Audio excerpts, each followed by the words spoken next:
ગીરમાં કનકાઈમાનું આ જે મંદિર છે એ કંકેશ્વરી નગરી હતી એ વખતે, અને ન્યાના એક શેઠ હતા, અને એ શેઠ જ્યારે આખી જમાતને લઈ સાધુને પણ હારે કેટલા બધા અને ગંગાજીએ સ્નાન કરાવવા માટે નીકળ્યા. પ્રસંગ જાણીતો છે, પણ અહીં રોકાણા અહીંથી નીકળ્યા છે. અને એ વખતે ખબર પડી, અને રોહિદાસ બાપા એ વખતે તો એ ચા મોજડીઓ બનાવે, બૂટ બનાવે, અને એમાં એ શેઠને બૂટ અહીંથી બનાવી દીધા. આવડો મોટો શેઠિયો છે, એમને બૂટ આપ્યા, અને એમાં એમણે કીધું કે અમે ગંગાજીએ જઈ. અરે બાપા ગંગાજી અમે તો કહેતો કે હાલો નહીં બધાને હારે, તમારે એક ખંખોળિયું ખવાઈ જાય ગંગામાં.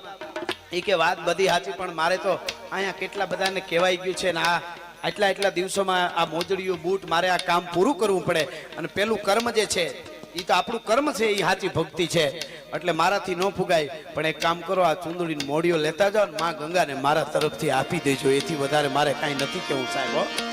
અને હાલતા થઈ ગયા, ટૂંકમાં વાત કરું, હાલતા થયા તે ધીરે ધીરે કીધું શેઠ એક કામ કરજો નહીં કે શું કે ગંગા માને છે ને તમે હાથો જ દેજો, આમ ખાલી ભળાવી ન હોય આવતા બીજાને. કે હા પધરાવી દો, તો કે નહીં હાથમાં દેજો આ ચુંદડીની મોડીઓ. એટલે શેઠ તો ઉભા રહી ગયા આજુબાજુ, હાલો ને ભાઈ ભોળો માણસ છે, ભોળો છે ને હવે એમને શું ખબર પડે, હવે કહી દો ને હાથો, હા હાથો જ દઈ દો કે કાંઈ વાંધો નહીં.